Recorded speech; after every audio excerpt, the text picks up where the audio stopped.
Good morning student. Hope आप सब अच्छे रहेंगे। अच्छा मैं बताऊं, मैं घर में हूँ, अच्छे ही हूँ। अच्छा आप सब घर बैठ के पढ़ाई कर रहे हो ना? ठीक है, चलते हैं। पिछले क्लास में हमने क्या डिस्कस किया था कि बोनस इशू के बारे में। तो बोनस इशू के बारे में कुछ बताऊंगा मैं, आप मेरे को बताओगे कि बोनस जो इशू होता है। अरे पेन राइटिंग की, अच्छा हो गया। बोनस जो इशू होता है तो ये किसको दिया जाता है? कि वो अपने एग्जिस्टिंग शेयर होल्डर को दे जाते हैं। ये सही है ना? एग्जिस्टिंग शेयर होल्डर को बोनस इशू करते हैं। कहाँ से करते हैं? कंपनी में जो रिजर्व एंड सरप्लस में पड़ा है वहां से आप देते हैं बोनस इशू। किस किस रिजर्व को हम यूटिलाइज कर सकते हैं? पहले तो आपका कैपिटल एडम्पशन रिजर्व हो गया, उसके बाद आपका सिक्योरिटी प्रीमियम, और उसके बाद जनरल रिजर्व और प्रॉफिट लॉस एवं फाइनल। ये बात जो कहाँ पे लिखा है? सेक्शन 63 सब सेक्शन 1 के कंपनी एक्ट में लिखा है कि इस हेड में हम यूटिलाइज कर सकते हैं। और एक बोनस शेयर इशू करके, क्या इसके लिए बोनस शेयर इशू करने के लिए कंपनी शेयर होल्डर से कुछ लेता है उसके बदले में कंसिडरेशन के? नहीं, बिल्कुल नहीं। वो बोनस शेयर फ्री में मिल जाता है। ये जो रिजर्व पड़ा है ना इस शेयर में, उसको लेके कैपिटलाइज कर देता है, कैपिटल अकाउंट में ट्रांसफर कर देता है। ठीक है, तो आज हम देखेंगे कि राइट इशू। ठीक है, राइट इशू किसको होता है और ये क्या है? राइट इशू भी ये आपका एग्जिस्टिंग शेयर होल्डर को ही होता है। ठीक है, तो इसके लिए कंपनी कुछ लेता है? बिल्कुल, कंपनी एक शेयर होल्डर से कुछ रुपया आज कंसिडरेशन लेता है। एक फिक्स पीरियड के लिए होता है एक राइट इशू, जिसमें आपको एक राइट मिल जाता है। आप शेयर होल्डर हो तो आपको एक राइट आ जाता है कि आप 10 शेयर होल्ड किए तो आपको 2 शेयर मिल जाएगा। सिर्फ आपको पर शेयर 30 रुपीज देना पड़ेगा। मान लो आपका फेस वैल्यू 10 रुपया है, मार्केट में चल रहा है 50 रुपीज में शेयर, मगर आपको राइट मिल गया कि आप अगर 10 शेयर होल्ड करते हो ना, आप शेयर होल्डर है, आप 10 शेयर होल्ड करते हो तो आपको 2 शेयर मिल जाएगा। तो 2 शेयर किस प्राइस में मिलेगा? या 50 या 10 रुपीज में? नहीं, एक डिफरेंट प्राइस में, जिसको हम बोलते हैं कि राइट प्राइस। तो एग्जिस्टिंग शेयर होल्डर क्या होता है कि 30 रुपीज में मिल जाता है कि वो शेयर खरीद ले सकता है। जो मार्केट में मिलता है 50 में, वो उसे मिल जाएगा 30 रुपीज। तो ये होता है एक्स राइट प्राइस। जो एक्स राइट हम बोलते हैं राइट इशू को, राइट इशू इसको भी बोलते हैं कि एक राइट मिल जाता है एग्जिस्टिंग शेयर होल्डर को, तो मार्केट से थोड़ा कम करके वो ले सकता है। तो आपने वो भी एक रेशियो की तरह मिलता है। और ये जो राइट मिला ना, जो बोनस मिला था आपने पिछले देखा था, वो बोनस क्या होता है कि एग्जिस्टिंग शेयर होल्डर को मिलता है, इसके लिए कुछ नहीं देना पड़ता है, तो वो ऑटोमेटिकली उसके अकाउंट में ट्रांसफर हो जाता है। अकाउंट मतलब आप सोच रहे हैं कि बैंक अकाउंट नहीं, वो डिमांड अकाउंट होता है। जो डिमांड अकाउंट में आपका डिपॉजिट हो जाता है, डिमांड अकाउंट में शेयर, तो जिसमें आपका 2 नंबर शेयर रहते हैं और एक बोनस शेयर आ गया वन शेयर, तो आपका 3 शेयर डिमांड अकाउंट में ट्रांसफर हो जाता है ऑटोमेटिकली 1 शेयर। तो इसके लिए कुछ नहीं पड़ता है, तो इसलिए हम कुछ नहीं कर पाएंगे बोनस इशू में। बोनस अब मिले, डिक्लेयर कर दिया, एक तो सेक्शन पढ़ा था कि बोनस 1 से डिक्लेयर कर दिए बोर्ड ऑफ डायरेक्टर्स ने, तो आपको पूरा का पूरा बोनस मिल जाएगा। वो विड्रॉ नहीं कर सकते एक बार अनाउंसमेंट हो गया तो।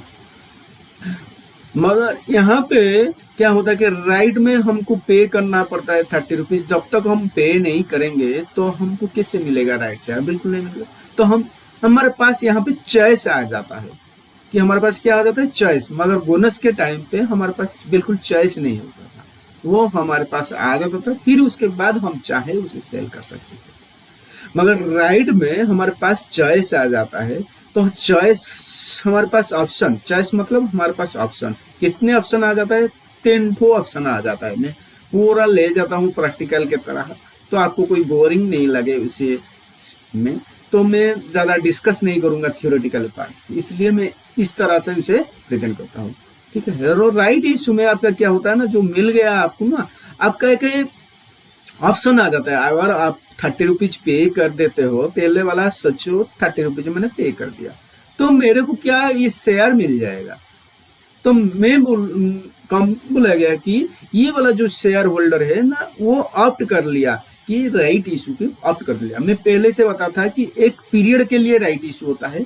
इस सपोज ये एक पीरियड यहाँ से डिक्लेयर हुआ है तो ये पीरियड तक आप खरीद सकते हो या ऑप्शन में ले सकते हैं राइट का ऑप्शन, उसके बाद आपका राइट लैप्स कर जाता है।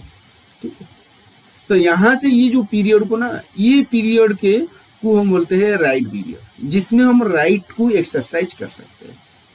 तो ये बंदा था जो शेयर होल्डर है मिस्टर ए, ये मिस्टर ए ने क्या किया कि ये 30 रुपीज दे के पर शेयर 30 रुपीज दे के, मान लो उसके पास 1000 से एक था 1000 का शेयर था, फिर एक शेयर 10 शेयर के बदले में मिलेगा तो इसको 100 शेयर मिलेगा, तो ये 30 रुपीज में खरीद लेता है। तो उसको वो जो राइट एक्सरसाइज कर दिया तो इसको 30 रुपीज में शेयर मिल गया। और क्या करता है कि ये शेयर होल्डर कुछ नहीं करता है, सिर्फ आया राइट इस वो छोड़ने दो, मेरे पास कुछ करने के नहीं है, मेरे पास पैसे नहीं, वो कुछ ऐसे ही, या आप जान नहीं पाते हैं कि वो शेयर राइट आ गया, थोड़ा काम में बिजी थे दूसरे काम पे, तो आपको शेयर राइट के बारे में मालूम नहीं पड़ा, तो आपने राइट ने एक्सरसाइज नहीं कर पाया, तो ये भी एक हो सकता है, तो राइट आपको नहीं मिलेगा। अगर नेक्स्ट आता है कि ये जो राइट मिला ना हमको एक 30 रुपीज मिलेगा, मतलब एक शेयर को हमने 20 रुपीज का बेनिफिट लिया है, क्योंकि मार्केट में 50 मिल रहा है, जिसको हम 30 रुपीज में खिलूंगा बाय करूंगा, तो 20 रुपीज मेरा फायदा हो गया ना। ये 20 रुपीज का जो फायदा मेरे को मिल रहा है कितने शेयर होल्ड करने से, 10 शेयर होल्ड करने से एक शेयर मिलेगा, मतलब एक शेयर के 20 रुपीज फायदा हुआ है, तो 10 शेयर के हिसाब से मेरे को 20 रुपीज फायदा हुआ है, तो एक शेयर का राइट प्राइस कितना है, 2 रुपीज है। तो हम क्या कर सकते हैं ना, ये जो राइट मिलता है ना हमको एक शेयर के में 2 रुपये का, तो इसको हम ट्रांसफर कर सकते हैं किस मिस्टर बी को, मतलब ये राइट जो है ना हमको ट्रांसफर कर सकते हैं एक बंदे से दूसरे बंदे, तो वो क्या करता है, उसके पास राइट चला जाता है, वो एक्सरसाइज कर लेता है। ठीक है, और एक बात, जो आपका जो 50 प्राइस था, मगर आपको 30 में एक राइट प्राइस में 30 में आप एक्सरसाइज करोगे, तो ये जो 50 था ना, जब डिक्लेयर हो गया तो 50 प्राइस था, डिक्लेयर कहाँ पे हुआ है, यहाँ पे हुआ है, एक्सरसाइज कहाँ करूंगा, यहाँ पे करूंगा, मतलब ये थोड़ा वक्त हमको मिलता है एक्सरसाइज करने के लिए। ये जो पीरियड में जो मार्केट प्राइस आएगा, मतलब क्या होगा, उस प्राइस हाई कर जाएगा, जितना नॉर्मल प्राइस आपका होता है जब से यहाँ पे राइट इशू डिक्लेयर हुआ है, राइट इशू डिक्लेयर हुआ है। ठीक, तो एक्सरसाइज पीरियड आपका राइट के लिए ये वाला पीरियड है, जिसमें हम 30 रुपीज में करेंगे, तो यहाँ पे मार्केट का प्राइस क्या हो जाएगा, बिल्कुल हाई कर जाएगा, क्योंकि ना आपका राइट जो उस शेयर के ऊपर राइट आ गया है कि अगर हम इस शेयर को खरीदेंगे, फिर उसके बाद कुछ टाइम के बाद, मतलब यहाँ इस पीरियड में कुछ एडिशनल शेयर मिलेगा, मतलब 1 शेयर पर 10 शेयर हो, मतलब यहाँ पे हम 10 शेयर खरीदेंगे तो मतलब 11 शेयर हो गया, यहाँ पे 10 शेयर खरीदे, फिर एक शेयर मेरे को मिलेगा 20 रुपया फायदा से मिल जाएगा। ठीक है, तो इस जो प्राइस को हम बोलते हैं ना कम राइट प्राइस, क्या प्राइस, कम राइट प्राइस, मतलब वो जो शेयर का प्राइस है उसमें राइट का प्राइस जुड़ा हुआ है, कम मतलब क्या, जुड़ा हुआ है, और यहाँ पे जो प्राइस आ जाता है, मान लो 40 रुपीज आ गया, तो इस प्राइस को हम बोलते हैं एक्स राइट प्राइस, क्या बोलते हैं, एक्स राइट प्राइस, मतलब इसमें राइट का प्राइस छोड़ गया, मतलब आपको मालूम चल गया होगा कि आप बोलते हैं कि मेरा एक्स था, मतलब आपका जो था प्राइस, राइट का प्राइस था, राइट का प्राइस अभी नहीं है, मेरा था एक्स राइट हो गया, ये जो प्राइस है ना एक्स राइट प्राइस है, तो इसका बिल्कुल वो बिल्लो हो जाएगा, और जब कम राइट होगा उसमें राइट जुड़ा होगा उसके प्राइस में, तो 50 रुपीज ज्यादा आएगा, और ये आपका एक्सरसाइज प्राइस हो जाएगा, ये एक्सरसाइज का पीरियड हो जाएगा, ये राइट इशू। अभी थोड़ा हम थियोरेटिकल चलते, ठीक है, थियोरेटिकल में ज्यादा टाइम नहीं लूंगा क्योंकि आपको मैं पूरा समझा दिया। ठीक, अच्छा देखते हैं अभी राइट इशू क्या होता है? Right is issue of right to a company existing share holder. Existing share holder को आप कुछ राइट देते हो कि ये शेयर खरीद सके कुछ कम मार्केट से कम प्राइस में। Entitle them to buy additional share directly from company in proportion to existing share holders within a fixed time period. एक जो टाइम पीरियड है, एक्सरसाइज पीरियड आपको मिलता है, उस पीरियड के अंदर आप क्या कर सकते हो कि राइट को एक्सरसाइज करते हो at a discounted price to the current market price. ठीक, तो राइट आपका ट्रांसफरेबल हो गया, जिसको existing share holder entitle to right either subscribe this shares, either वो खुद खरीद सकता है, सेल देयर राइट्स, जो राइट मिला है वो इसको ट्रांसफर कर सकता है और न्यूट्रल रह सकता है, या राइट खुद खरीदता है शेयर या किसको राइट दे देता है खरीदने के लिए, वो नहीं करता है, वो न्यूट्रल रहता है। अभी चलते हैं कि वैल्यू ऑफ राइट अभी क्या होगा कि आपका जो प्राइस था, कम राइट प्राइस 50 था, आपका एक्स राइट प्राइस कितना आ गया 30 था ना, 40। ठीक, तो ये जो प्राइस आ गया तो वैल्यू ऑफ राइट कितना आपका आ जाएगा 10। नॉर्मली आपका कम राइट प्राइस और एक्स राइट प्राइस कितने कैसे डिसाइड होता है कि इस फार्मूला से डिसाइड होता है? बिल्कुल नहीं, आपके इस फार्मूला में वो डिसाइड नहीं हो सकता है। ठीक है, हम सिर्फ थियोरेटिकली डिसाइड करते हैं, इसको बोलते हैं थियोरेटिकली एक्स राइट प्राइस। मतलब आपकी थ्योरी में ये लिमिट है उसका, एक्चुअली में हो सकता है उसके आसपास आए या अलग आए, उसका मार्केट को कोई पर मालूम नहीं कर सकता। ठीक, तो कैसे निकलेगा एक्स राइट प्राइस? जो आपका कम राइट वैल्यू है, cum right value of existing share holders, मैं प्रॉब्लम में ज्यादा समझा दूंगा। फिर उसके बाद राइट शेयर जितना आपको राइट में मिला है, then total number of share कितना हो गया आपका एग्जिस्टिंग शेयर प्लस जो number of right share company को मिला है, वो सबको मिला के डिवाइड करने से आपका प्राइस आ जाता है। कैसे, मैं एक छोटी सी एग्जांपल लेके समझा रहता हूँ कि आपकी कंपनी के पास 1000 शेयर है, तो राइट में सपोज 10 शेयर के बदले 1 शेयर मिलेगा, तो 10 शेयर मिलेगा। टोटल कितना शेयर हो गया? सही 100 शेयर मिलेगा। एक 10 के हिसाब से, 10 शेयर के हिसाब से 1 से हुआ, मतलब आपका 1 शेयर पर 10 शेयर है, तो 1000 शेयर के बदले आपको 100 शेयर का राइट और मिल जाएगा। नहीं, तो आपका कितना हो गया? 1100 शेयर हो गया, 1100 शेयर आ गया टोटल के ऊपर। तो आपके पहले 50 रुपीज के शेयर में वैल्यू हुआ था 1000 के हिसाब से, कितना हो गया था? 50,000। अभी जो 11 शेयर इशू किए, 100 शेयर, उसको 30 रुपीज के हिसाब से इशू किए, तो आपका कितना आ गया? 3000। तो और आ गया 3000, तो आपके टोटल आपका फंड आ गया कितना? 50,000 का फंड था, 3000 का फंड वापस आ गया, फिर 53,000 हो गया। और ये 53,000 जो वैल्यू हो गया, कितने शेयर के लिए हो गया? 1000 शेयर के लिए नहीं, वो 100 शेयर और जुड़ के जाएगा कि राइट शेयर के बदले, क्योंकि उसके लिए भी तो 3000 आया ना, तो टोटल 1100 शेयर आ गया। तो उसका प्राइस कितना आ जाएगा? 53,000 divided by 1100 is equal to आपका 48.18 रुपीज, 48.18 रुपीज।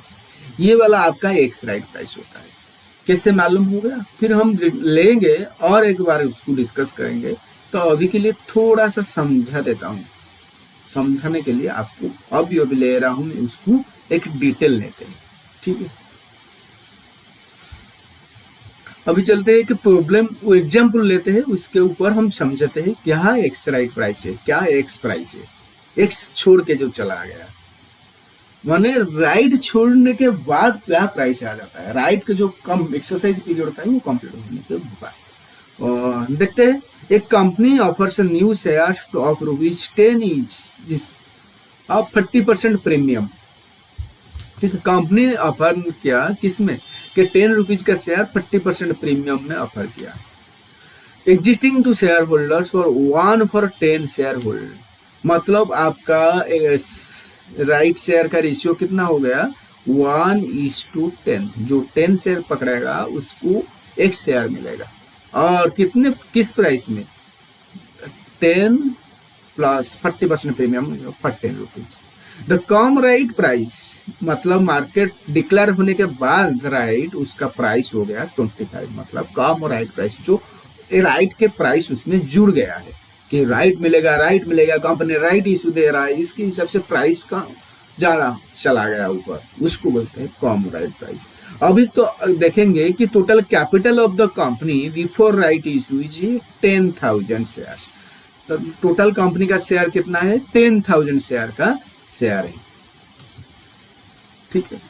और ये share holder 1,000 share of that company, 1,000 share ने एक शेयर होल्डर पकड़ा के रखा है।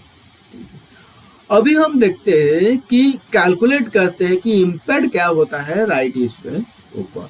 अगर वो जो बंदा शेयर पकड़ा है वो एक्सेप्ट करता है ऑफर, मतलब वो खुद खरीदता है शेयर और रिलीक्यूज करता है, मतलब सेल कर देता है किसी दूसरे को उसका राइट, और कुछ भी नहीं करता है, उस तीनों सिचुएशन में उसका क्या होता है अभी देखेंगे।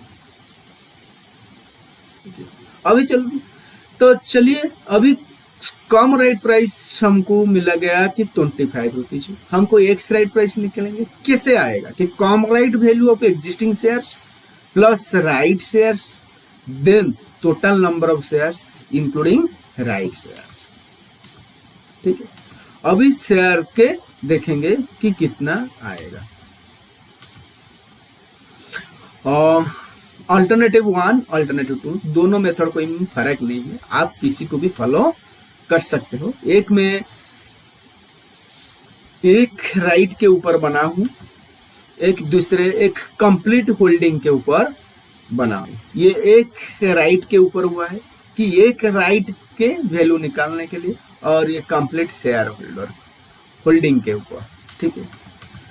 तो दोनों मेथड के रिजल्ट सेम आएगा। एक राइट प्राइस तो सिर्फ लिख लेगा एक ही शेयर का प्राइस, तो आप टोटल में निकालो या एक राइट के ऊपर निकालो, प्राइस तो एक शेयर का ही निकालना है, ठीक है। अभी देखते हैं कि वैल्यू बिफोर राइट इशू कितना है, 10,000 share into 25 rupees per share equal to 2,50,000 share. एक के राइट के हिसाब से कितना हमारा पहले से राइट हमारा वैल्यू है कि 10 शेयर हम पकड़ेंगे, क्योंकि 1:10 के हिसाब से हमको निकल के आ रहा है राइट, 10 शेयर के बदले एक राइट आ रहा है, ठीक, 10 शेयर के बदले एक राइट आ रहा है ना, तो इसलिए 10 शेयर से 25 रुपीज की 10 रुपया आएगा। फिर हमने वर्थ इंक्रीज कर लिए ड्यू टू राइट इशू, कितने ना 10,000 शेयर, एक शेयर मिलेगा कितने शेयर के ऊपर 10 शेयर के ऊपर, तो 10,000 शेयर के ऊपर कितना शेयर मिलेगा 1,000 शेयर, उसके ऊपर 40 रुपीज हमको मिलेगा शेयर होल्डर से, जो राइट एक्सरसाइज करेगा वो 40 रुपीज मेरे को देगा। कैसे कि 10 रुपया फेस वैल्यू और 40% प्रीमियम, 10 रुपीज शेयर में 40% प्रीमियम 4 रुपया हो, तो 10 + 4 जो 14 रुपीज हो गया, तो उसके हिसाब से 14,000 आ जाएगा। तो टोटल हमारा वैल्यू कितना हो गया 2,64,000 आफ्टर राइट। यहाँ पे देखेंगे तो 14 रुपीज आ जाएगा एक राइट के लिए। तो यहाँ पे हम क्या करते हैं कि ना एक राइट के लिए निकालते हैं कि एक राइट के 14 रुपीज आएगा, और ये एक राइट के लिए हमको 250 रुपया आता है वैल्यू। अभी उसके वैल्यू आ गया 250। Then number of shares after right issue कितना आ जाएगा 11,000, क्योंकि 10,000 का शेयर प्लस 1,000 फ्रॉम राइट्स, और यहाँ पे आ जाएगा 10 शेयर प्लस 1 शेयर 11 शेयर, और यहाँ पे वैल्यू देखेंगे तो आ जाएगा 24 रुपीज है, 24 रुपीज क्या है कि आपका अगर राइट खत्म हो जाने के बाद, राइट का पीरियड खत्म हो जाने के बाद आपका प्राइस जो 25 में चल रहा है मार्केट से वो 24 हो जाएगा, मतलब आपका एक राइट का वैल्यू हो गया 1 रुपीज। ठीक है, क्योंकि आपका 25 का शेयर एक्चुअल में तो 24 मिलेगा, कुछ दिनों के बाद आपका राइट कंप्लीट हो जाने के बाद आपको 24 रुपीज में मिलेगा। तो ये कितना फायदा मिला है मेरे को राइट लेने से? 1 रुपया का फायदा मिला। ठीक, तो वैल्यू ऑफ राइट अब कितना आएगा? 1 रुपया आएगा। तो अभी देखते हैं आगे। तो आपका शेयर कितना आ गया? 10,000। अगर हम फॉर्मूला में देखेंगे तो 10,000 into 25, 1,000 divide by 1/10 into 14 divide by 10,000, 1,110 equal to 24 rupees. इधर भी आप देखोगे 10 शेयर को 25 प्लस 14 शेयर एक के राइट के लिए आएगा, 10 प्लस 1, तो उसका आपका आ गया 24 रुपीज। फॉर्मूला में भी कर लिए और इस मेथड में कर लिए। इस मेथड में जो पहले बताया ना वो थोड़ा आपको समझने के लिए इजी रहेगा और आपको इसी को भी फॉलो कर सकते हो, कोई प्रॉब्लम नहीं है एग्जाम पे। अभी देखते हैं कि वैल्यू ऑफ राइट पर शेयर कितना आएगा। कम राइट प्राइस कितना है आपका? 25 रुपीज। मैं 25 रुपीज में शेयर खरीदूंगा अभी, और बाद में वो कितने का हो जाएगा? 24 रुपीज। तो मैं अभी 25 में क्यों कर दूं? कुछ दिन बाद रुक जाऊं, मैं 1 ऐसे ही 24 रुपीज में खरीदूंगा। तो मैं राइट के लिए कितना ज्यादा पीछा देना चाहिए? अगर मेरे को एक राइट खरीदना है, एक राइट शेयर का राइट, एक शेयर के लिए राइट खरीदना है, तो मैं ज्यादा से ज्यादा 1 रुपया दूंगा, क्योंकि आज का मार्केट प्राइस तो 25 है और जब राइट खत्म हो जाएगा 24 में मिलेगा। मैं कितना कम पे मिल सकता है? मेरे को 1 रुपीज तो ज्यादा से ज्यादा 1 रुपीज ही दे सकता हूँ एक शेयर के बदले। तो वैल्यू ऑफ राइट कितना हो जाएगा कि एक शेयर के लिए हमको 21 रुपीज का फायदा हो रहा है, तो हमको 10 शेयर पकड़ने से ही एक राइट मिलेगा ना, तो इसलिए 10 रुपया हो गया एक राइट का वैल्यू। ठीक है, 10 रुपया हो गया आपका। Then impact on holding for और portfolio in the different situation. हमारा इम्पैक्ट क्या आएगा ना? Value of portfolio before right कितना था कि 1000 share into 25 equal to 25,000 share. 25,000 value था, मतलब मैं जो पकड़ा के रखा था मिस्टर ए ने 1000 शेयर 25 रुपीज में, तो उसका वैल्यू कितने था? 25,000। जिसके परसेंटेज होल्डिंग कितना था? 1000 शेयर टोटल 10,000 शेयर में उसका होल्डिंग कितना है? 10% का होल्डिंग था कंपनी के अंदर, उसके 10% होल्डिंग था और 25,000 वैल्यू था। अभी चलते हैं कि डिफरेंट सिचुएशन में उसका क्या होता है। जो सिचुएशन हम यहाँ पे डिस्कस किए थे कि एक एक्सेप्ट करता है और एक रिलीक्यूज करता है और डू नथिंग। तो पहले उसका वैल्यू था 25,000, 10% होल्डिंग था। अभी देखते हैं तीनों सिचुएशन में क्या होता है। एक वो जो एक्सेप्ट करता है, सेकंड में वो रिलीक्यूज करता है और थर्ड में डू नथिंग। शेयर, उसका एग्जिस्टिंग शेयर कितना था? 1000 शेयर। राइट में उसको कितना मिला? अरे भाई एक शेयर मिलेगा कितने में? 10 शेयर के होल्डिंग करने से, तो 1000 में 100 शेयर आ जाएगा, तो 1100 शेयर मिल गया। ठीक है, अभी प्राइस कितना है एक्स राइट का? 24 रुपीज आ जाएगा, मगर ये एक्स राइट थियोरेटिकली प्राइस है भाई, अगर ये एक्चुअल में नहीं है। हम मान लेते हैं कि ये प्राइस हो सकता है, इस प्राइस में फॉल करेगा, क्योंकि उतना ही तो मार्केट में मनी आया है। टोटल वैल्यू ही इतना क्रिएट किया है, इतना था और इतना आ गया, जुड़ा दिया, तो पहले से शेयर इतना था और इतना शेयर आ गया, उसको निकाल के पर शेयर का वैल्यू हमको बुक वैल्यू तरह मिल सकता है। मान लो ये कि बुक वैल्यू ही जैसा कैलकुलेशन होता है कि पहले से हमको था जितना वैल्यू और इतना वैल्यू फिर आके जुड़ गया उसके ऊपर, फिर उसके बाद टोटल नंबर ऑफ शेयर हम डिवाइड करने से बुक वैल्यू की तरह मिल सकता है। तो उसका शेयर का वैल्यू कितना हो गया? 26,400। अगर वो कैश में तो पेमेंट करेगा ना, जो 100 शेयर खरीदा उसके लिए कैश कितना देगा?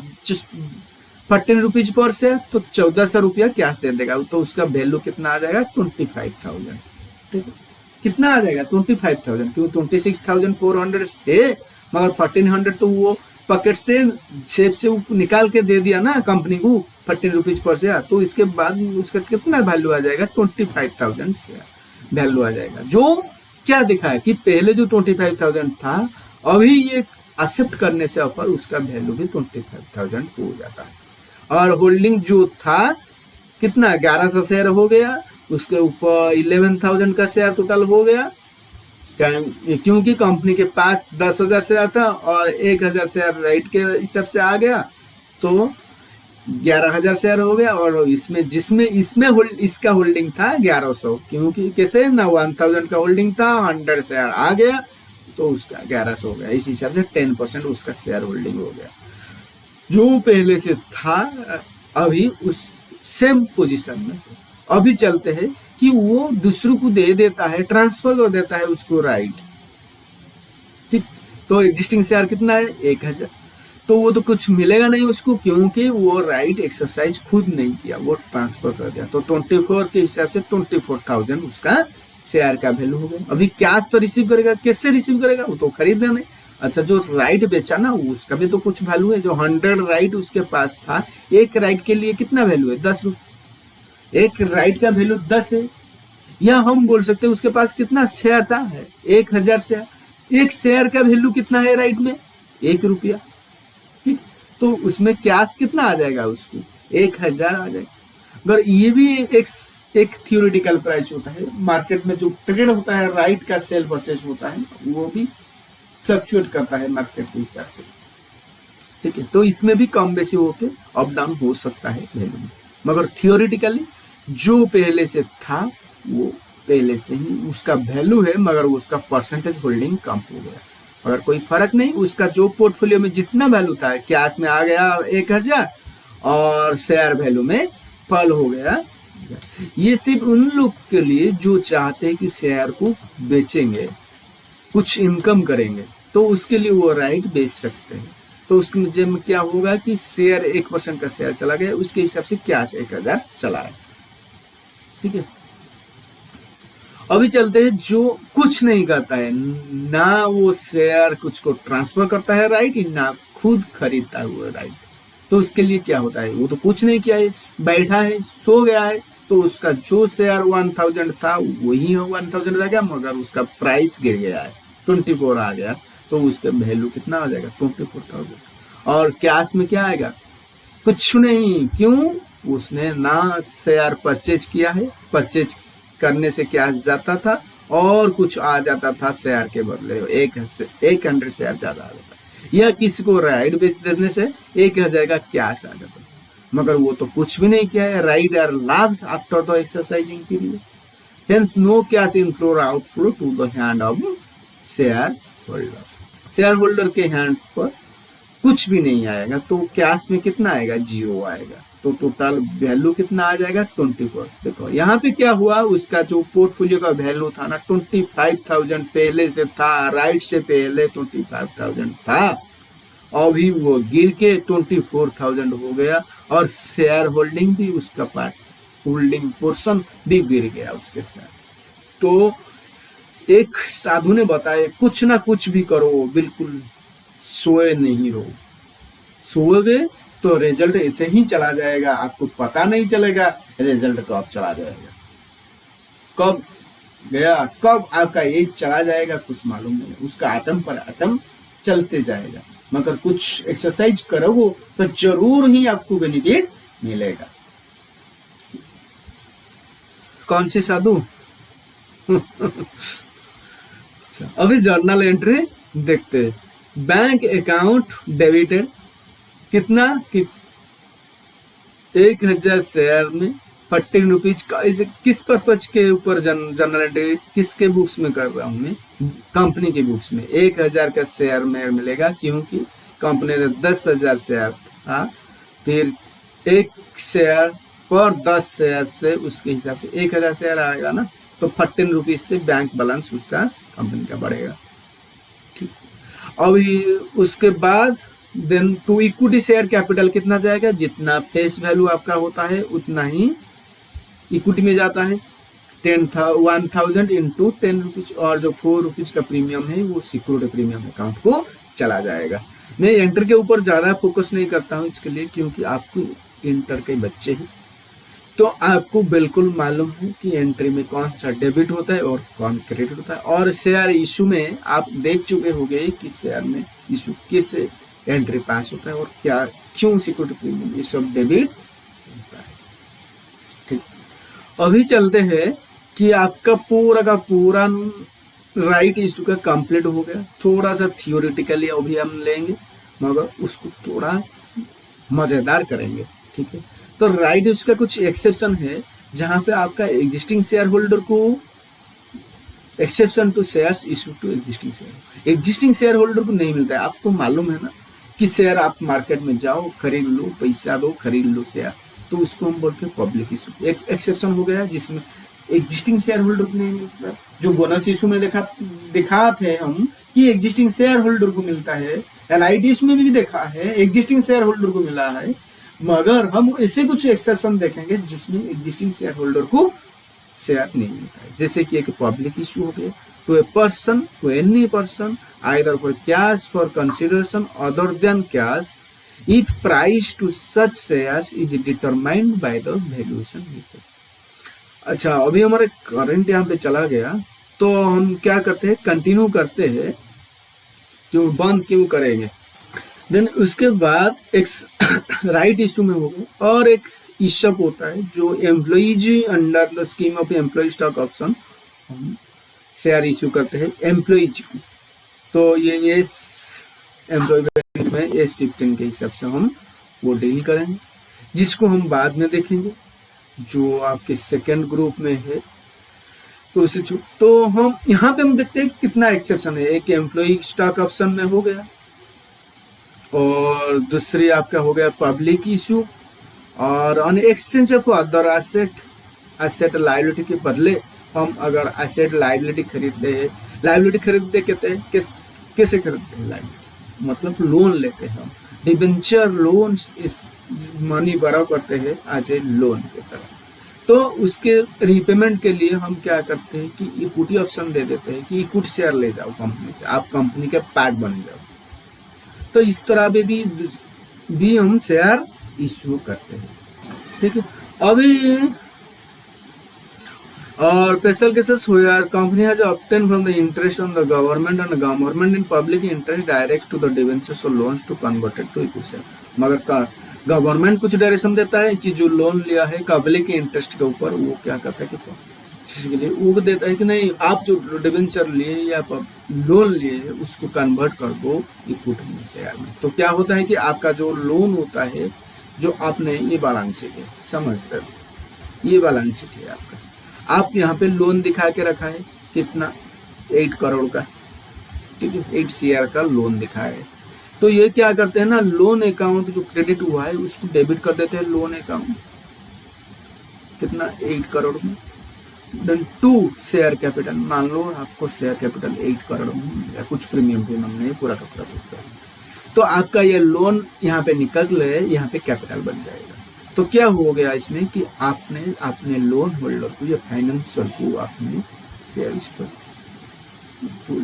तो ये भी तो एक एक्सेप्शन हो गया ना। अभी चलते हैं एडवांटेजेस और डिसएडवांटेजेस ऑफ राइट इशू। क्या एडवांटेजेस होता है, एक तो आपको मालूम हो गया कि प्रोपोर्शनल होल्डिंग में कोई चेंजेस नहीं आएगा अगर वो ऑब्टेन करता है to maintain their proportional holding in their company hence retain their financial और गवर्नेंस राइट।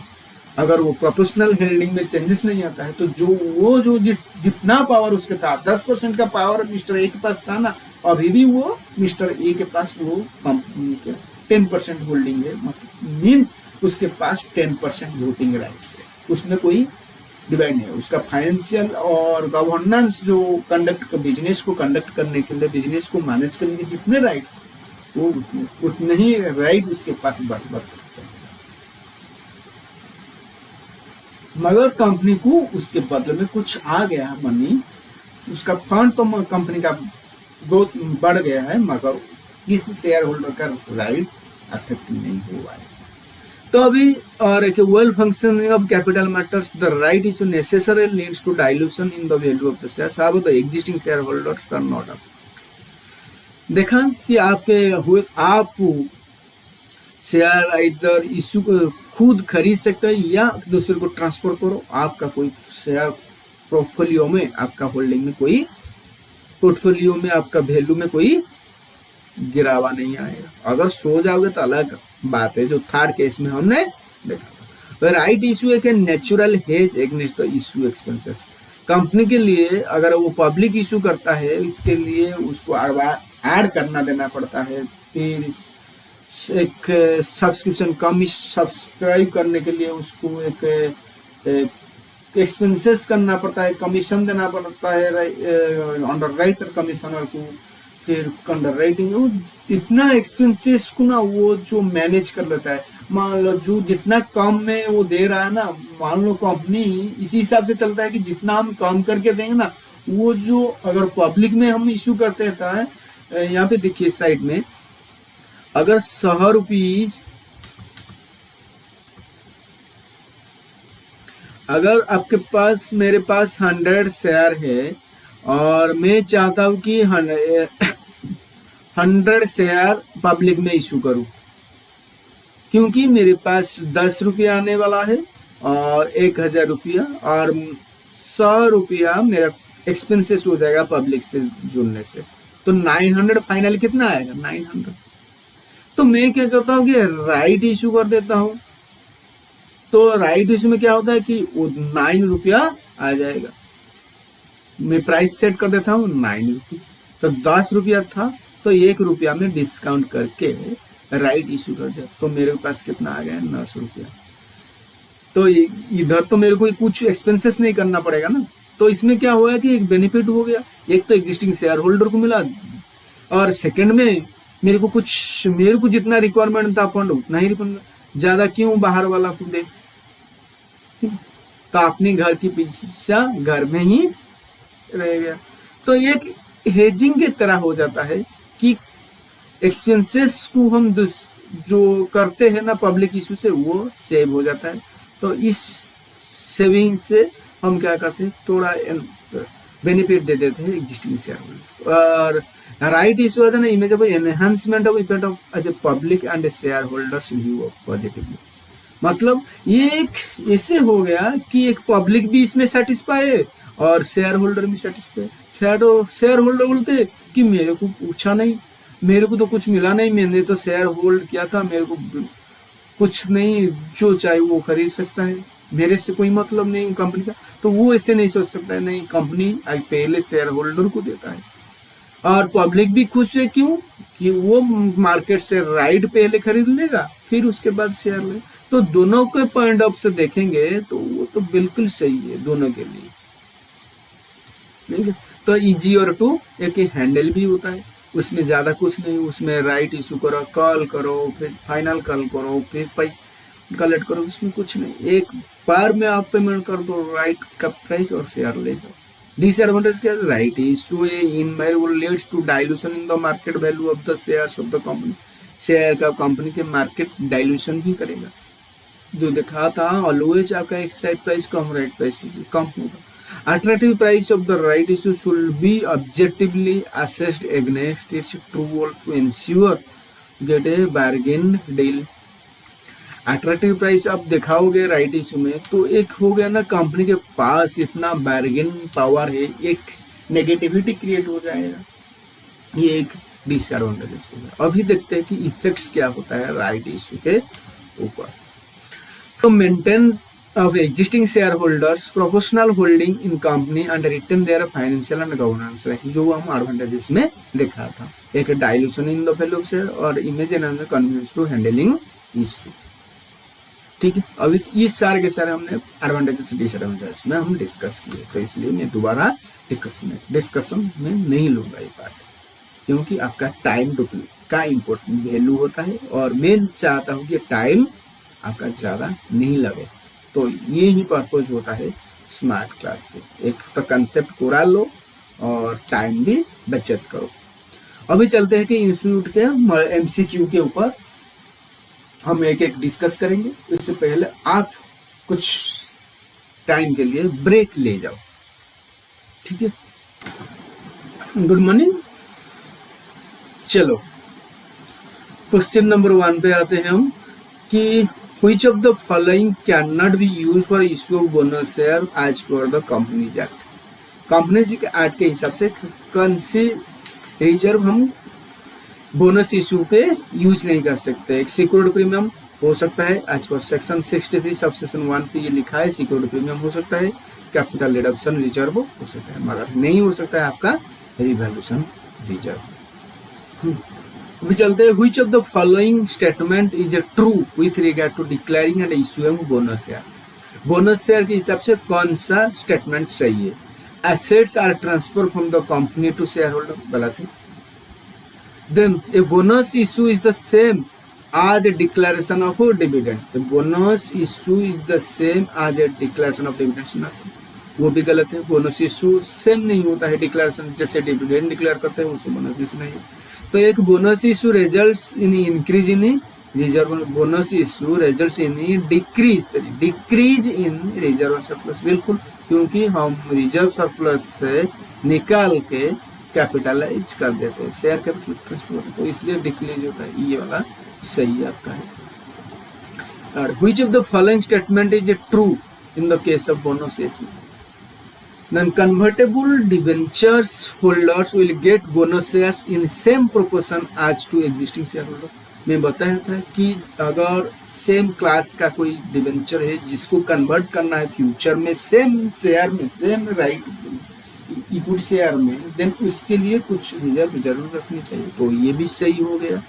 तो बोनस शेयर में B issue to convertible debenture holders at the time of conversion of सब डिबेंचर्स इनटू शेयर। हमको same proportion में उनको reserve रखना है और जब कन्वर्जन करेंगे उस टाइम पे उनको बोनस देंगे, वो भी सेकंड हम क्या, ये भी सही हो गया। तो इसी हिसाब से आपका आंसर हो गया सी, मतलब both A and B are correct. Bonus issue is also known as skip issue, capitalization issue, और skip issue बोलते हैं, capitalization issue बोलते हैं, दोनों ही बोलते हैं। तो इस हिसाब से both A and B are correct. Then your answer is C. Then bonus issue is not made unless, bonus issue तब तक नहीं करेंगे जब तक partly paid shares are not fully paid up और it provided in it articles of association. Articles of association में लिखा होना चाहिए और fully paid up in share चाहिए, वो भी सही है। तो both A and C are correct, A and B are correct, इसलिए आपका आंसर हो गया क्वेश्चन नंबर 5 का point number C. Then bonus issue has the following effect, market price get adjusted on issue of bonus shares, or effective earning per share, book value and other per share value stand increased, or market generally take the action on unfavorable ना, वो आपका effect पड़ेगा इसमें। Market price gets adjusted on issue of bonus share.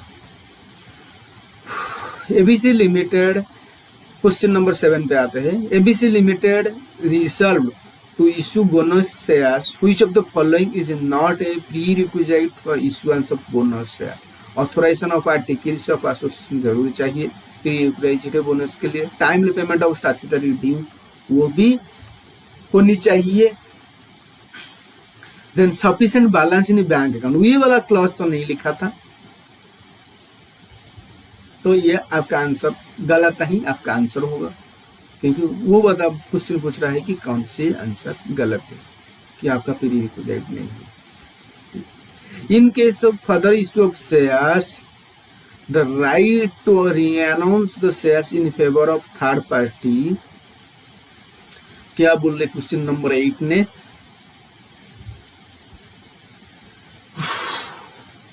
ना in case of a further issue, थोड़ा आगे हम वापस क्वेश्चन नंबर 8 के ऊपर पानी पीने के लिए गया था।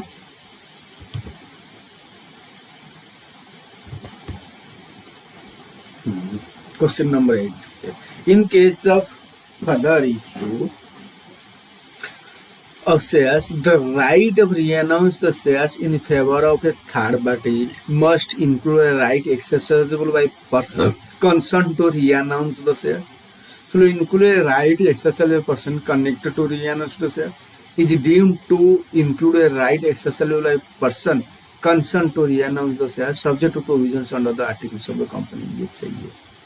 समझ में नहीं आया तो मैं दोबारा वो बता रहा है कि in case of further issue of share the right to renounce the shares in favour of third party, तो थर्ड पार्टी के ऊपर हम करेंगे राइट देंगे, तो must include the right exercise person concern the renounce the shares और should include a right exercise by a right must include a right exercise by the person connected to renounce और should include a exercisable by the right to consent to reannounce is a deemed to include, it is deemed ले जाएगा, deemed माना जाएगा कि to include a right exercise by person connected to the reannounce the shares and subject to the provisions of articles को हम देखेंगे उसको।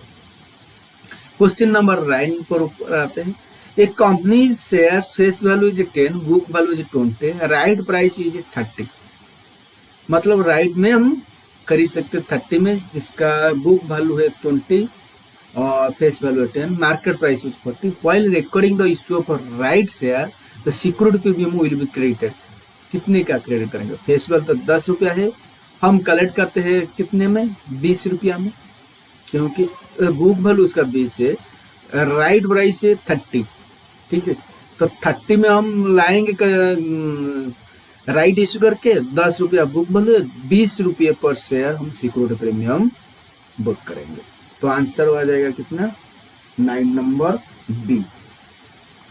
10 के ऊपर आ जाते हैं, कितने क्वेश्चन है भाई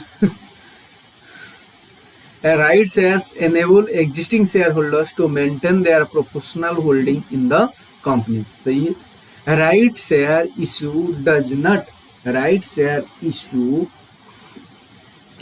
not cause dilution in the market value of the share, वो क्या है मुझे सही नहीं लगा, ठीक है, तो इसी हिसाब से आंसर आपका आ जाएगा कितना, किसी पहले वाला तक करेक्ट है, दूसरे वाला इनकरेक्ट है। Right share issue does not dilution in the market value, वो गलत है, डाइल्यूशन तक करता है, देखा ना एक्स राइट प्राइस नीचे गिर गया था। Right share are normally offered at a price. Right share are normally offered at a price dash the common right value of the share causing dilution in the post right price more than less than or equal। आप बताओ मेरे को कि right shares are normally offered at a price dash the common right value of the share causing dilution in the post right price, मतलब मैं diagram करता हूँ, आपका राइट यहाँ पे अनाउंस हुआ है, राइट अनाउंस यहाँ पे हुआ है और एक्सरसाइज पीरियड यहाँ पे होता है और ये वाला एक्स राइट हो जाता है, तो ये वाला पीरियड कम राइट प्राइस होता है, तो ये बताता है कि कम राइट वैल्यू में किस प्राइस में हम शेयर ऑफर करें, अगर पोस्ट में जो प्राइस है ना वो डाउन हो जाता है कम राइट से, तो इसको हम लेस करेंगे कम राइट से, मतलब आपका अगर प्राइस डाइल्यूट हो जाता है नीचे के तरह पोस्ट में, ठीक है, तो इस प्राइस में हम क्या करेंगे, इश्यू कम में ही करेंगे ना, कहां से, कम राइट प्राइस से, तो क्या हो गया answer, right shares are normally offered price less than the cum right value of the share causing dilution in the value of the post right sale, तो आंसर हो गया 11 का B. Right issue of shares result in dash of the market value per share in comparison the market price before right issue, right issue shares result in the market value per share in the comparison the market price before right issue, before right issue जो था, before right issue जो price था उस after right issue price में क्या impact आएगा, increase आएगा और डिक्रीज आएगा, बिल्कुल आप सही से छुए हैं तो आपका प्राइस डिक्रीज हो जाएगा, जो पहले था राइट इशू के बाद वो कम हो जाएगा। आओ कितना है खत्म, वो 10 क्वेश्चन, ठीक है। X right price can be calculated by which of the formula, ये फार्मूला है, मैं पहले बताया था, तो आप इसमें फार्मूला देख देंगे, तो सबसे आंसर कितने क्या होगा, ये आंसर आएगा cum right value of the existing share plus right share price proceeds, जो राइट में प्रोसीड है divide by existing number of share plus number of right share, total value divide by total number of share. Issued share capital include, question number 10 पे आ जाओ, issued share capital including issue of right share and bonus share should be dash authorized capital. Issued share capital, जो share capital issue हो के रखा है पहले से, और हम जो राइट इशू करेंगे, ठीक है, वो दोनों right issue share and bonus share भी ऑल्सो लिखा है, bonus share should be dash authorised capital, less than authorised capital, authorised capital से कम ही होनी चाहिए। ये पूरा दिमाग में घुसा दो कि फट्टिन में क्या राइट मरा ऑलवेज लेस देन, और ज्यादा से ज्यादा उससे इक्वल ही हो सकता है। ऑथोराइज कैपिटल जितना हो उससे इक्वल और कम हो सकता है, मगर उससे क्रॉस नहीं कर सकता है। ऑथोराइज कैपिटल सबसे ज्यादा होता है, और आपका जो पेड ऑफ कैपिटल मैक्सिमम उतना ऑथोराइज कैपिटल तक होता है। जितना ऑथोराइज कैपिटल में जितना परमिशन मिला है गवर्नमेंट से कि इतना शेयर आप इशू कर सकते हो, तो तब तक ही लिमिट तो जाएगा, नहीं उससे भी ज्यादा ले जाओगे जितना परमिशन मिला है। तो इसलिए आपका सर एनी टाइम आपका लेस देन और equal to the authorise capital होगा। Then question number 15, earning per share after bonus issue, earning per share after dash after bonus issue. Earning per share में क्या इम्पैक्ट आएगा after bonus issue कर देंगे, तो bonus issue में क्या आ जाएगा कि अर्निंग पर शेयर में फॉल आ जाएगा, डिक्रीज आ जाएगा। मगर आप जब एज 20 पर हो गए अर्निंग पर शेयर, ठीक है, इसमें देखोगे कि आपका ईपीएस जो निकालेंगे हम बोनस इशू के सिचुएशन में, तो 2 ईपीएस निकालेंगे, एक बिफोर बोनस इशू और एक आफ्टर बोनस इशू।